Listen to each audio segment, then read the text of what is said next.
kita memberikan selamat kepada orang-orang yang mereka punya keyakinan bahwasanya Nabi Isa itu adalah anak Tuhan, maka seakan-akan kita memberikan kepada mereka ucapan selamat telah berbuat syirik kepada Allah. Semangat para generasi muda ini yang bergelora ini harus dibungkus dengan ilmu, dibangun di atas pondasi ilmu. Jadi dia inginkan perbaikan, justru dengan cara yang salah, akhirnya memunculkan kerusakan yang lebih besar dari itu. Ya benar, Allah Ta'ala Maha Pengampun. Namun jangan ini dijadikan argumentasi untuk kita berbuat kesalahan. Mereka menjaga Allah Ta'ala ketika mereka di masa muda, Allah jaga mereka ketika mereka sudah tua. Innahum fityatun amanu bi rabbihim wa zidnahum huda.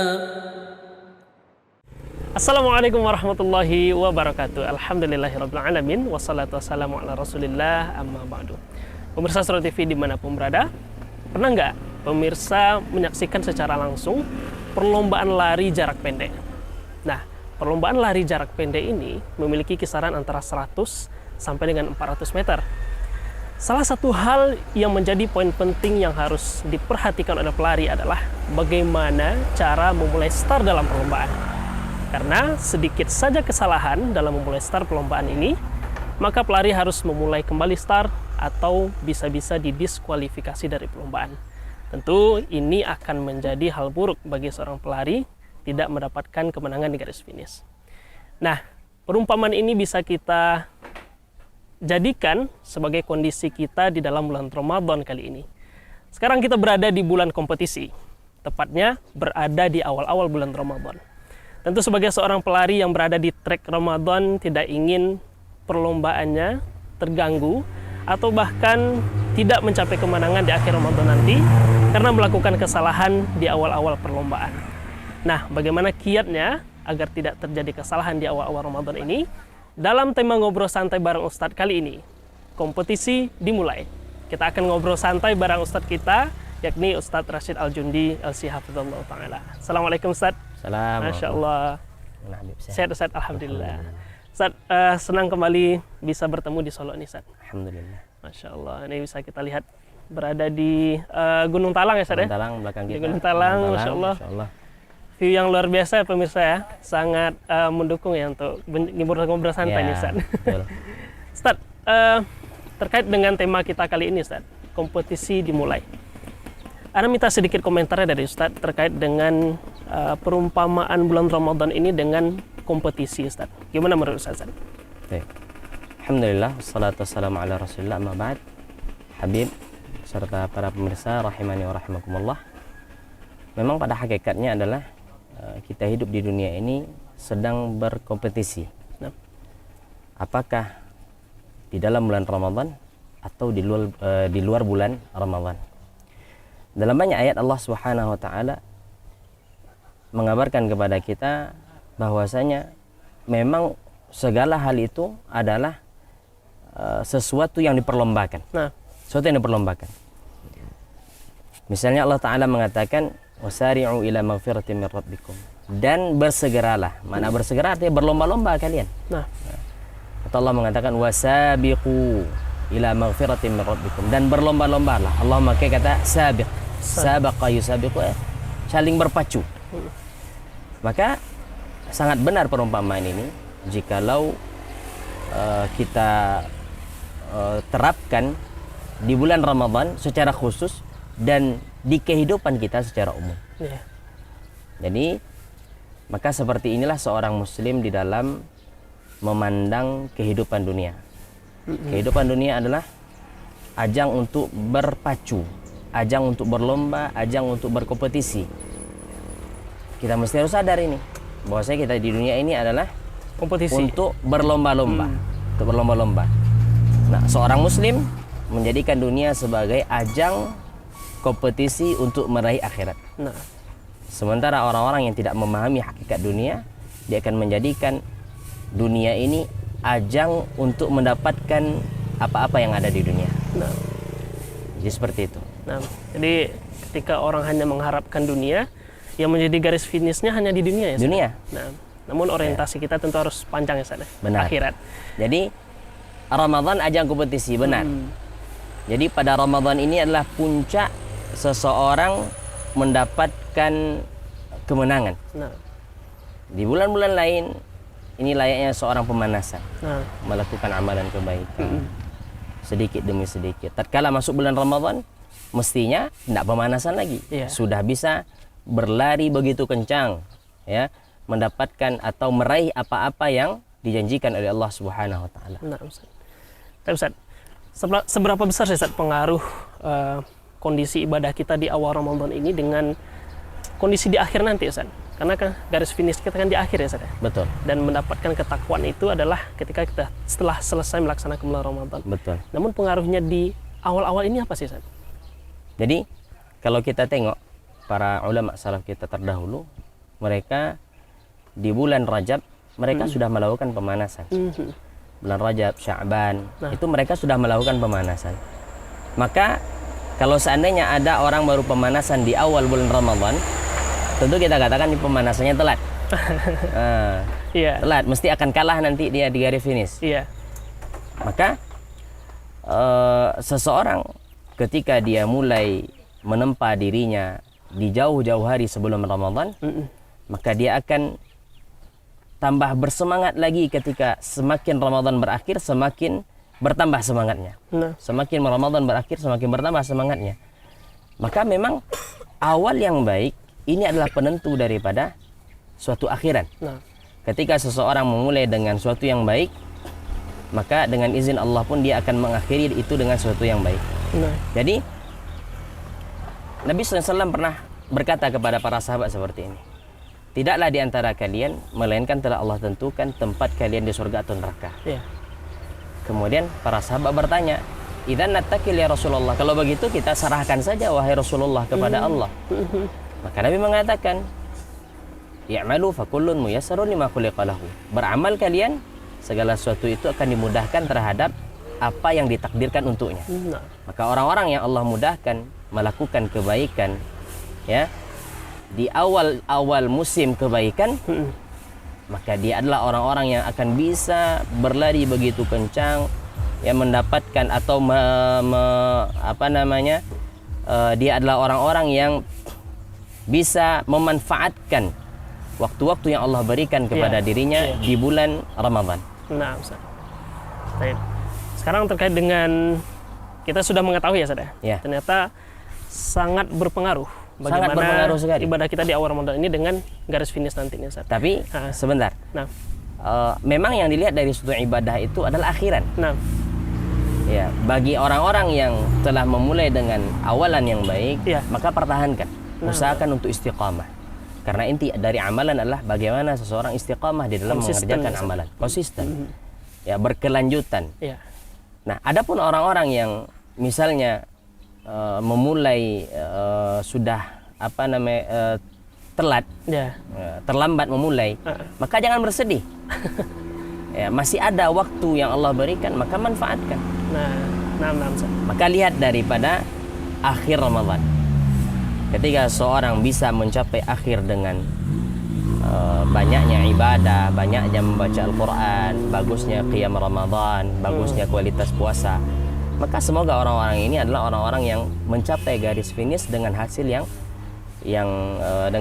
memuaskan. Iya. Baik, Ustaz. Tentu dengan target kita mencapai kemenangan di akhir Ramadan ini perlu trik-trik yang sangat baik ya, Ustaz. Betul. Dalam menyusun agenda kita di dalam beribadah selama bulan Ramadan. Nah, kita minta sedikit tips dan triknya nih, Ustaz. Nice. Bagaimana seharusnya kita menyusun agenda-agenda kita beribadah di awal-awal Ramadan nih, Ustaz, untuk katakanlah 1 bulan ke depan gitu ya. Intensitasnya, kemudian apa saja yang harus kita lakukan selama bulan Ramadan, bulan puasa ini, Ustaz. Baik. Mungkin masing-masing orang memiliki agenda yang dia buat ya. Benar.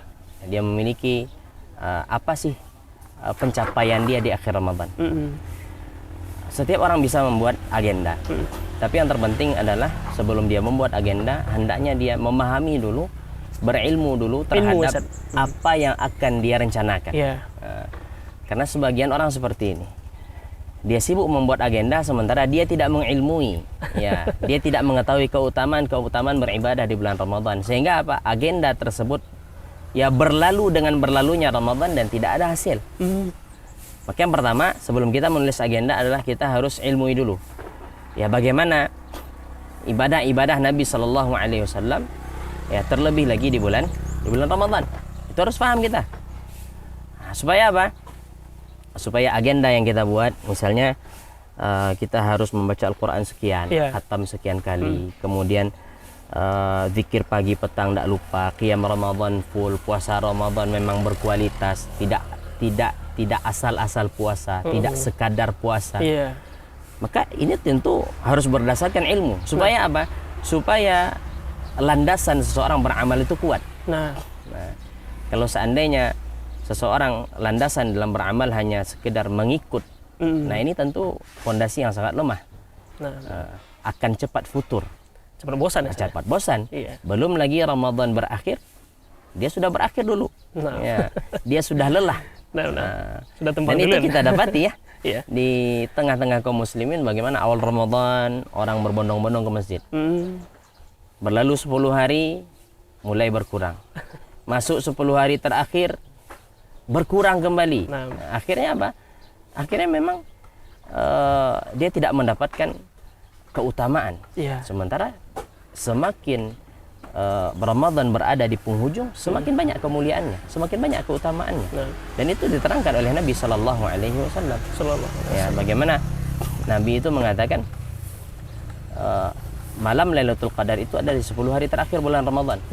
Bagaimana taharru Lailatul Qadar fi ashril awakhir min Ramadan. Carilah oleh kalian malam Lailatul Qadar di 10 hari akhir bulan Ramadan. Dan Aisyah radhiyallahu taala anha mengatakan, Nabi kalau sudah masuk 10 hari terakhir, ya, beliau mengencangkan ikat pinggangnya dan beliau membangunkan keluarganya untuk beribadah kepada Allah Subhanahu wa taala. Nah, jadi seperti ini. Ya, agenda mungkin masing-masing kita bisa buat. Menyesuaikan saja. Menyesuaikan. Ya, tidak ada yang baku. Ya, namun yang kita mesti harus pikirkan, atau kita mesti harus yang mesti kita harus perhatikan adalah bagaimana memang agenda yang kita buat ini bisa mendatangkan manfaat dan mendatangkan pahala dari si Allah Subhanahu wa taala. Dan Ramadan adalah bulan Al-Quran. Jadi jangan sampai Ramadan berlalu Al-Quran tidak khatam. Minimal sekali. Kalau seandainya kita tidak mampu 2 kali, 3 kali, sekali saja kita khatam, itu sudah banyak pahala insya Allah, kalau seandainya ikhlas. Nah, jadi mengilmui, kemudian menyesuaikan dengan keadaan kita. Ya. Karena terkadang kalau kita melihat target kita sangat tinggi gitu, Ustaz. Ya. Namun secara zahirnya kita nggak mampu menyelesaikannya begitu. Betul. Maka itu kendala mungkin. Ya, kendala. Kadang-kadang kita terlalu banyak agenda, terlalu banyak perencanaan, sementara kemampuan kita untuk mengerjakan tidak ada. Maka yang penting apa? Sesuaikan dengan kemampuan kita. Kita mampu laksanakan. Tapi ingat, memang benar-benar real sesuai dengan kemampuan. Bukan karena malas, bukan karena banyak alasan, tidak. Seperti itu. Salah satu praktek ibadah yang kita laksanakan di dalam bulan Ramadan ini seperti halnya yang sudah kita ketahui, yakni sahur dan berbuka nih, Ustaz. Betul. Nah, sekarang kita masuk dalam prakteknya, Ustaz. Nah, ini kan perlu kita murojaah nih, Ustaz. Bagaimana sih sifat dari puasa Nabi itu terkait dengan berbuka dan sahur ini? Karena terkadang ketika kita melakukan praktiknya dalam kehidupan kita sehari-hari di bulan Ramadan sering keluar jalur begitu, Ustaz. Mungkin dari bagaimana kuantitas makan kita, kemudian adab-adab kita dalam berbuka dan sahur, mungkin bisa dijelaskan sedikit Ustaz. Ya, jadi pada hakikatnya makan ini adalah perkara yang mubah. Ya, begitupun ketika seseorang menyantap makanan tatkala sahur dan berbuka, ya pada hakikatnya mubah. Namun yang mesti harus diingat adalah hendaknya seseorang mengisi lambungnya ini dengan kadar yang pas, dengan takaran yang pas, tidak berlebihan, sederhana di dalam makanan. Ya. Kadang-kadang kita dapati Ramadan ini ajang berlebih-lebihan juga bagi sebagian orang. Ya. berlebih-lebihan tatkala sahur, apalagi berbuka ya, Iya. karena banyaknya orang jualan, akhirnya ingin beli ini, ingin beli itu. Dan pada hakikatnya perutnya tidak bisa menampung semuanya. Iya. Maka yang pertama yang harus yang harus kita perhatikan adalah makan sekadarnya. Sekedarnya. Ya. Secukupnya. Sepertiga untuk makan, sepertiga untuk minum, sepertiga untuk bernafas. Nah, Ya, jangan setengah-setengah, akhirnya ya, susah nafas ya. susah nafas. Kemudian kalau untuk sahur biasanya Nabi SAW itu mengakhirkan sahur. Mengakhirkan ya, Ustaz. Ya, mengakhirkan sahur. Ditanya oleh para sahabat seberapa waktunya antara sahur Nabi dengan azan subuh. Maka diperkirakan selama seorang membaca 50 ayat Al-Quran, 50 ayat dia baca, maka itulah jarak antara sahur Nabi dengan azan subuh. Nah, berarti kan sangat dekat sekali. Nah, Ustaz. Nah, itu sunnah Nabi SAW. Kemudian makan sahur ini adalah keberkahan. Nah, Ya. Jadi orang kalau makan sahur maka dia mendapatkan keberkahan. Nabi mengatakan tasahharu fa inna fis sahuri barakah. Bersahurlah kalian karena sesungguhnya pada makan sahur itu terdapat keberkahan. Terdapat keberkahan. Kemudian sebagian para ulama kita mengatakan sahur ini tidak boleh seorang makan banyak. Kenapa? Karena akan berdampak kepada aktivitas dia sehari-hari. ya.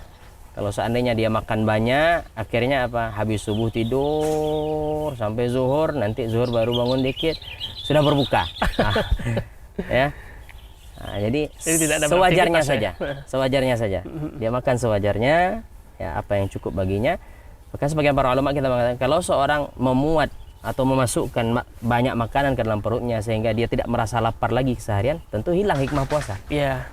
Di antara hikmah puasa apa? Agar kita ini merasakan lapar. Nah, Sebagaimana orang-orang fakir, orang-orang miskin merasakan lapar. nah itu Nah, dia. itu di Ustaz. antara hikmahnya. Nah, Jadi sahur sewajarnya saja. Sahur sewajarnya Ya. saja. Kemudian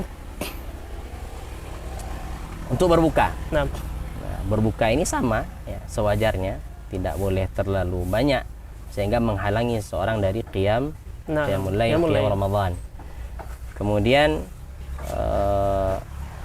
kalau Nabi SAW ini berbuka dengan kurma, kurma. ya kurma. Para ulama kita mengatakan tidak mesti dengan kurma, boleh diganti dengan yang lain. Intinya apa? Seorang berbuka. Kemudian berbuka ini anjurannya adalah disegerakan. Nah, segera berbuka. Maksudnya segera berbuka ini sudah masuk waktu berbuka langsung berbuka, jangan ditunda. Ya. Nabi SAW mengatakan la tazalu hadhihi al-ummah bi khairin ma ajjalu al-fitrah. Umat ini akan senantiasa baik selama mereka menyegerakan waktu berbuka puasa. Nah, disegerakan. Segerakan. Ya, walaupun hanya dengan seteguk air, ya. Misalnya kita sedang safar nih. Ya. Hanya ada satu gelas air, maka berbukalah dengan Segelas air. Satu gelas air itu, satu teguk air. Nah, itu mungkin adab-adab dalam berbuka. Yang nggak harus ada kolak dulu ya, Saudara? Nggak mesti, ya. Ya, cuman adanya kolak ini tentu tidak terlarang juga, ya. Tergantung masing-masing, Iya. tergantung kebiasaan suatu daerah. Nah, Ya.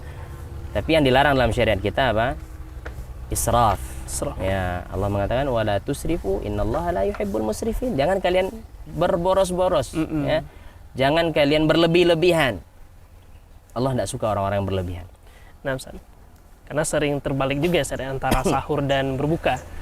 Kalau di kampung-kampung terkadang ketika kita ingin sahur itu jam 3 subuh, Ustaz. Itu udah dibangunin sama orang tua kadang. Ya. Atau oleh kakek nenek kita mungkin ya. Nah, padahal disunahkan adalah mengakhirkan sahur ya, Ustaz. Ya, mengakhirkan sahur. Dan kebiasaan masyarakat kita pun ada namanya waktu imsak. Imsak. Nah, ini Ustaz. Waktu imsak Takut ini. telat ini, Ustaz. Iya. Sebenarnya tujuan awalnya mungkin bagus. Ya. Supaya apa? Supaya orang berhati-hati dia. Ya. Ketika sudah masuk waktu imsak, maka hati-hati. Berarti waktu subuh akan dekat. Ya. Masuk akan masuk. Nah, Sehingga kalau yang makan silakan makan. Mungkin maksudnya seperti itu. Ya. Tujuannya baik. Supaya apa? Supaya orang lebih awal menahan Nah, daripada telat nanti takut puasa ndak sah. iya. Cuman kalau ini dijadikan sebagai standar, nah ini kan repot. Kenapa? Karena imsak itu ya dimulai dengan munculnya fajar shadiq. Kalau tandanya di kita adalah azan subuh. Azan subuh. Ya. Nah, ketika azan subuh baru seorang tidak boleh makan lagi. Menahan lagi. Dia menahan imsak. Adapun sebelum itu maka boleh saja.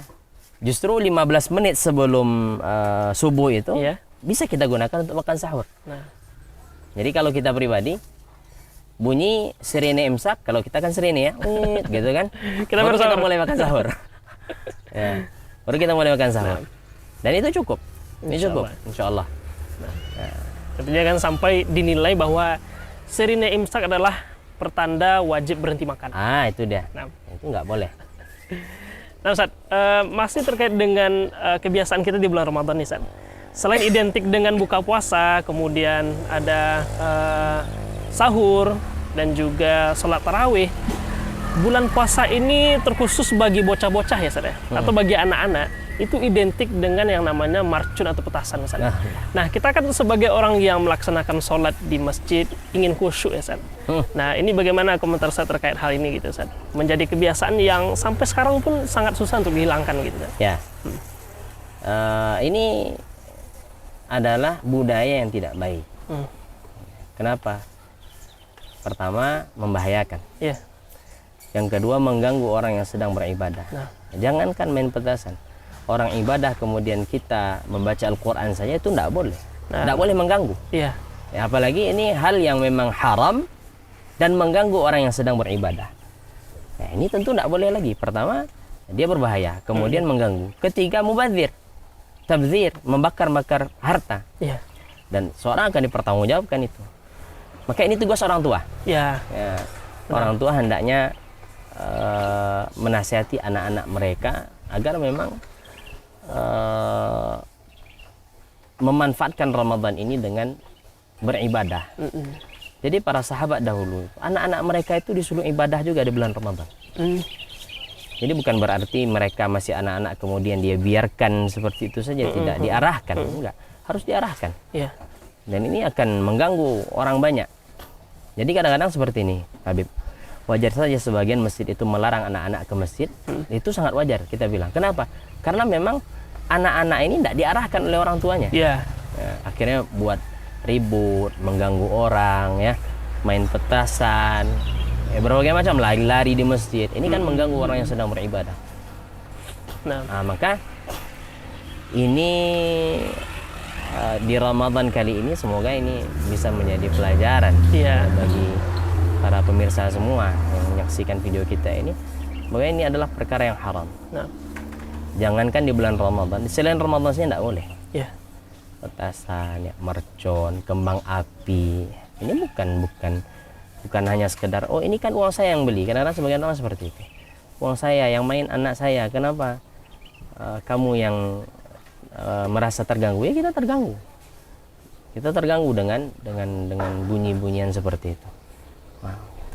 Nah, mudah-mudahan ini menjadi pelajaran bagi kita ya Ustaz ya. Ya. Terkhusus bagi orang tua agar mengingatkan anak-anaknya untuk tidak bermain petasan gitu Ustaz. Main petasan. Yang juga mungkin bisa melalui pemerintahan kita ya Ustaz ya. Bagaimana penjual-penjual petasan ini perlu dibatasi nih Ustaz. Dibatasi. Enggak dibatasi, dilarang. Dilarang ya Ustaz. Kalau dibatasi berarti masih ada. Oh, masih ada ya Ustaz. Diam-diam ya Ustaz. Enggak boleh. Enggak boleh. Ustaz, terakhir nih Ustaz, bagaimana kiat kita meningkatkan kualitas ibadah nih Ustaz? Tadi kan kuantitas secara umum sudah kita ketahui bahwasanya kita bisa untuk membaca Al-Quran, kemudian qiyamul lail, kemudian melaksanakan ibadah-ibadah lainnya. Sekarang terkait dengan kualitas ibadahnya nih Ustaz. Ya, kualitas ibadah itu ditentukan dengan dua hal, Habib. Dan ini adalah standar yang ada dalam agama kita. Standar baku, ini nggak bisa dirubah lagi. Yang pertama adalah ikhlas, dan yang kedua adalah sesuai dengan apa yang diajarkan Nabi Sallallahu Alaihi Wasallam. Semakin ikhlas puasa seseorang, maka semakin berkualitas puasanya. Semakin sesuai dengan sunnah Nabi, maka semakin berkualitas. Semakin jauh daripada dua ketentuan ini, maka semakin tidak berkualitas puasa seseorang. Jadi yang dilihat dari puasa seorang ini bukan hanya sekedar dia menahan lapar dan haus, tapi bagaimana memang puasa yang dia kerjakan itu diperuntukkan mendapatkan pahala, untuk mendapatkan pahala dari Allah Subhanahu wa taala. Bagaimana puasa yang dikerjakan itu bisa menahan dirinya, bisa memberikan tameng bagi dirinya dari api neraka. Dia niatkan itu. Bukan hanya sekedar karena sebagian karena mungkin ini adalah rutinitas tahunan, sehingga orang lupa meniatkan ikhlas ini. Iya. Ya, bagi dia biasa, orang puasa saya puasa. Maka rugi orang-orang seperti ini. Maka yang pertama seorang harus ikhlas karena Allah Ta'ala. Artinya apa? Dia berpuasa tidak mengharapkan apa-apa dari manusia. Dia berpuasa tidak mengharapkan keuntungan dunia. Yang diharapkan apa? Pahala dari Allah, surga dari Allah Ta'ala, janji-janji yang Allah janjikan bagi orang yang berpuasa. Nah. Kemudian yang kedua, dia harus melihat bagaimana Nabi Shallallahu Alaihi Wasallam berpuasa. Kalau seandainya dia ingin puasanya berkualitas. Iya. Ya. Bagaimana Nabi Shallallahu Alaihi Wasallam itu tatkala berpuasa, tatkala masuk bulan Ramadan, Nabi Shallallahu Alaihi Wasallam berpacu dalam kebaikan. Nabi sangat banyak melakukan kebaikan, sangat dermawan. Bahkan disifati oleh sahabat itu kedermawanan Nabi itu melebihi angin yang berhembus. Dalam artian apa? Sangat dermawan Nabi Shallallahu Alaihi Wasallam. Itu kondisi Nabi tatkala bulan Ramadan. Dan Nabi pun menahan segala hal, hawa nafsu, lapar dan haus itu ditahan. Karena orang kalau seandainya dia hanya sekedar menahan lapar dan haus, maka tentu tidak ada guna dia berpuasa. Sebagaimana Nabi SAW mengatakan, man lam yada' qawla zur wal amal bih. Siapa yang tidak meninggalkan ucapan yang dusta, ucapan yang kotor dan mengamalkannya, dia tidak meninggalkan amalan-amalan yang buruk, falaisa lillahi hajatun min an yada'a ta'amahu wa syarabah. Maka Allah tidak butuh dia meninggalkan makan dan minumnya. Maka inti dari puasa itu selain daripada menahan lapar dan haus adalah menahan lidah, menahan anggota badan dari bermaksiat kepada Allah Subhanahu wa taala. Itu intinya. Maka ketika orang berpuasa seperti ini, insya Allah dia akan mendapatkan Ramadan yang berkualitas. Puasa yang dia kerjakan adalah puasa yang berkualitas. Masya Allah. Baik, barakallahu fikum Ustaz atas yang disampaikan.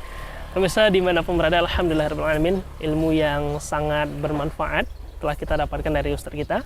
Mudah-mudahan kiat-kiat untuk mencapai kemenangan di dalam trek perlombaan di bulan Ramadan ini bisa kita capai. Amin, amin ya rabbal alamin.